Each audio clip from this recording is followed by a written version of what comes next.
శ్రీగురుభ్యో నమః. హరి ఓం. శ్రీమహాగణాధిపతయే నమః. శ్రీమహాసరస్వత్యై నమః. శ్రీగురుభ్యో నమః. హరి ఓం.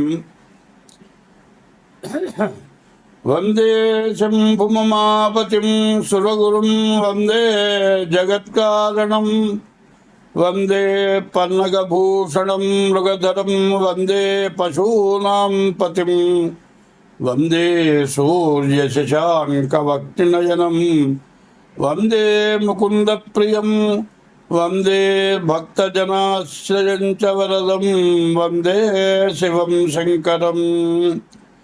యా కుందేందుతుషారహారధవళా యా శుభ్రవస్త్రాన్వితా యా వీణా వరదండమండితకరా యా శ్వేతపద్మాసనాత్ యా బ్రహ్మాచ్యుత శంకర ప్రభృతిభిర్దేవైः సదా పూజితా సా మాం పాతు సరస్వతి భగవతి భారతీ నిక్షేషజడ్యాపహ. 2026 సంవత్సరం సెప్టెంబర్ నెల 5వ రాశి సింహరాశి. ఈ సింహరాశికి అష్టమంలో శని ఉన్నాడు. ఈ అష్టమ శని ప్రాణకంఠకుడు. ఈ రాశి వాళ్ళకి కుజుడు, బుధుడు, శుక్రుడు ఈ 3 గ్రహాలు పూర్తిగా బాగున్నాయి. అష్టమ శని ప్రాణకంఠకుడు. ప్రాణం తీసినంత పని చేస్తాడు. ఎంత కష్టపడ్డా కూడా వచ్చిన డబ్బులు వచ్చినట్టు ఖర్చు అయిపోతాయి.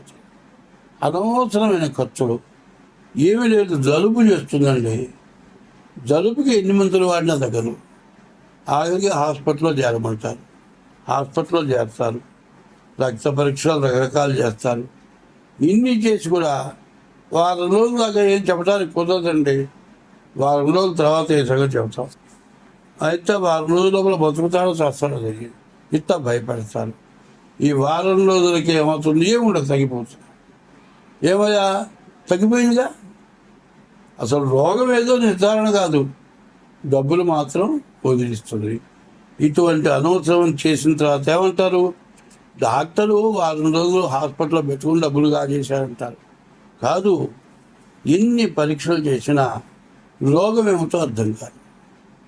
డాక్టర్లు కూడా పొరపాటు చేయరు, అన్ని విధాల పరీక్ష చేస్తారు.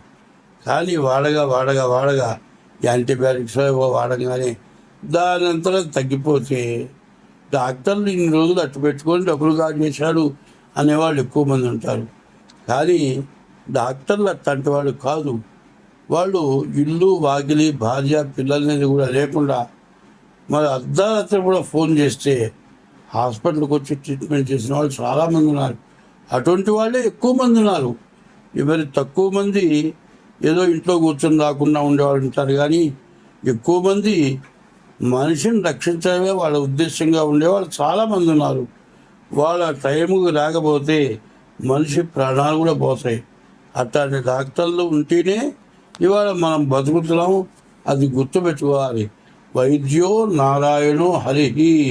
వైద్యుడు శ్రీ మహావిష్ణువుతో సమానంట.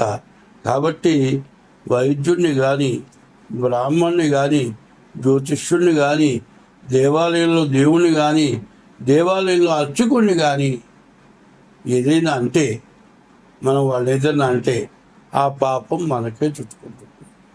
ఎప్పుడూ ఎవరిని కూడా అర్చకుడు ఉన్నాడు, వాడికి ఇచ్చేది 5,000 రూపాయల జీతం. ఆ 5,000 రూపాయల జీతంతో ఎట్లా బతుకుతున్నాడో తెలియదు. కానీ ఎవరిని ఏమి అండు.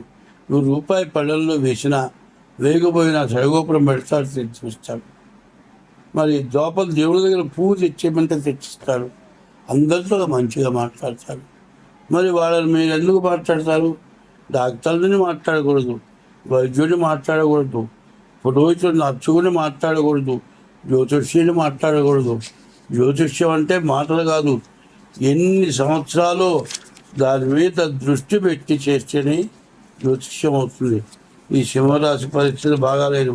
మరి బుధుడు బాగున్నాడు, వ్యాపారం బాగా సాగుతుంది. కుజుడు బాగున్నాడు, ఇల్లు కొనుక్కుంటానికి వీలవుతుంది. వివాహం చేసుకుంటానికి అవకాశం ఉంది.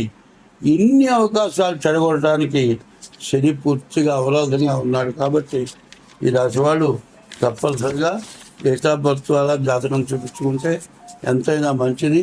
స్వస్తి. ఏకాదశంలో రాహు ఉన్నాడు. ఏకాదశంలో రాహు ఉంటే ఇదివరకు మీకు ఎవరికైనా ఇచ్చి ఎగ్గొట్టుంటే అవి రావని వదులుకుంటే ఆ డబ్బులు వస్తాయి. డబ్బులు నిలవటానికి బాగా అవకాశం ఉంది. కుజుడు బాగున్నాడు.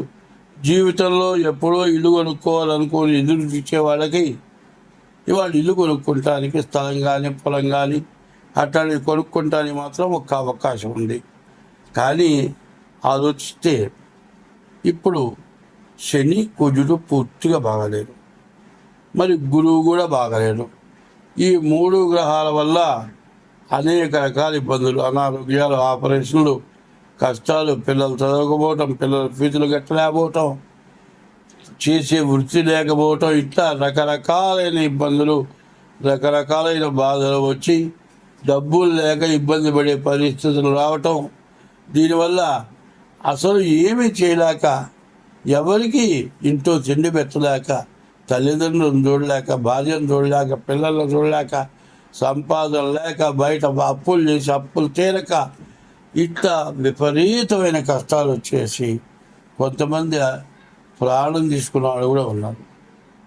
ఎప్పుడు కూడా మనిషి కష్టం వచ్చినప్పుడు బరాయించి బయటపడాలి.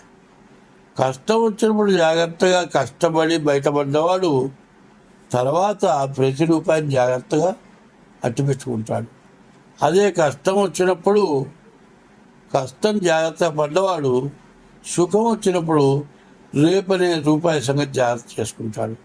ఇట్లా బతకటం నేర్చుకోవాలి. ఈ రాశి పరిస్థితి ఏమిటాయా అంటే ఈ మేషరాశి వాళ్ళు మరి ముందుగా డేట్ ఆఫ్ బర్త్ ద్వారా మీ జాతకం చూపించుకోండి. ఇది గోచారమే. గోచారం అంటే 25 వంతులే జరుగుతుంది. గ్రహచారం ఎట్లా ఉంటుంది? జన్మ లగ్నాన్ని బట్టి, పుట్టినరోజును బట్టి, పుట్టిన తారీఖు, టైము, లగ్నాన్ని బట్టి ఉంటుంది. ఈ 2 రకాలుగా జరుగుతుంది. 75 వంతులేమో జన్మ లగ్నాన్ని బట్టి, 25 వంతులేమో రాశిని బట్టి. కాబట్టి ఈ టైము మేషరాశి వాళ్ళకి పూర్తిగా చెడు టైము. కాబట్టి తప్పనిసరిగా ఈ రాశి వాళ్ళు డేట్ ఆఫ్ బర్త్ ద్వారా జాతకం చూపించుకోండి. అయితే కాబట్టి మీరు డేట్ ఆఫ్ బర్త్ ద్వారా జాతకం చూపించుకోమంటున్నారు. నాకు డేట్ ఆఫ్ బర్త్ లేదు. డేట్ ఆఫ్ బర్త్ లేనప్పుడు నేనేం చేయాలి? హస్త సాముద్రిక, అది చేతులు హస్త సాముద్రిక ద్వారా కూడా నేను జాతకం చూస్తాను. మీకు అవసరం అనుకుంటే మీరు తగిన ఫీజు చెల్లించి హస్త సాముద్రిక ద్వారా కానీ డేట్ ఆఫ్ బర్త్ ద్వారా కానీ జాతకం చూపించుకోవటం అవసరం. ఇప్పుడు ఇది చెబుతున్నాను. ఇది చెప్పిందంతా వింటారు. కొంతమంది మధ్యలో వచ్చి ఫోన్ చేస్తారు. ఏమండి శని బాగాలేదన్నారే మేషరాశికి, ఏముందో చెప్పు.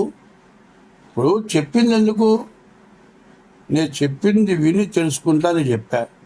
మళ్ళీ చెప్పంటే ఇప్పుడు కొన్ని వేల మంది చూస్తారు, కొన్ని వేల మంది వింటారు. అందరూ వినటం కోసం, అందరూ తెలుసుకోవడం కోసం చెప్తున్నాం.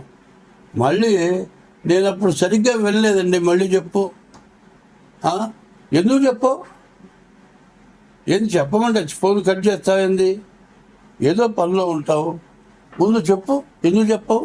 ఇట్లా మాట్లాడుతున్నారు. అసలు అడిగేదానికి అర్థం ఉండాలి.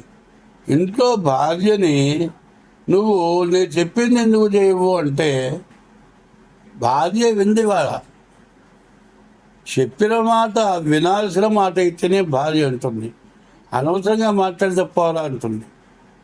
అటువంటి పరిస్థితుల్లో మమ్మల్ని ఈ విధంగా మాట్లాడటం మర్యాద.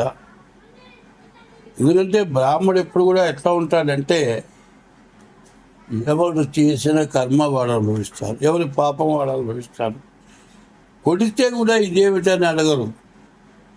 మరి వాడు ఏదో తెలియక చేశాడు అనుకుంటాడు. ఎవడి కర్మ వాడు అనుభవిస్తాడు అనుకుంటాడు. మరి ఇట్లాంటి రాంగ్ కాల్స్ వస్తున్నాయి. ఈ రాంగ్ కాల్స్ దబాయించడం.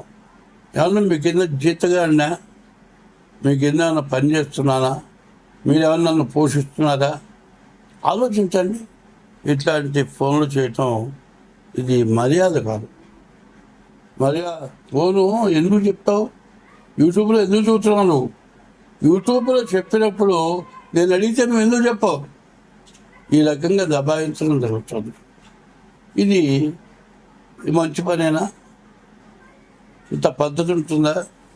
ఇది అనవసరమైన మాటలు రాంగ్గా మాట్లాడటం జరుగుతుంది. ఇప్పుడు చెప్పింది బాగా వినండి. విన్న తర్వాత ఈ టైం బాగాలేదు కాబట్టి మీరు డేట్ ఆఫ్ బర్త్ ద్వారా కానీ హస్త సాముద్రిక ద్వారా కానీ మీ జాతకం చూపించుకొని దానికి ఫీజు చెల్లించి జాతకం చూపించుకోండి. ఫీజు తీసుకొని జాతకం చేస్తాం. అంతేగాని ప్రతి వాళ్ళు ఫోన్ చేసి నాకు చెప్పు, ఎందుకు చెప్పు అంటే మాకు కూడా పని ఉంది, ఖాళీకి కూర్చోట్లే. అది కాబట్టి అది బాగా గుర్తుపెట్టుకోండి. అందరిని అంటలేదు, ఇట్లా ఫోన్ చేసి అనవసరంగా మాట్లాడే వాడి గురించి మాట్లాడాల్సి వస్తుంది. స్వస్తి.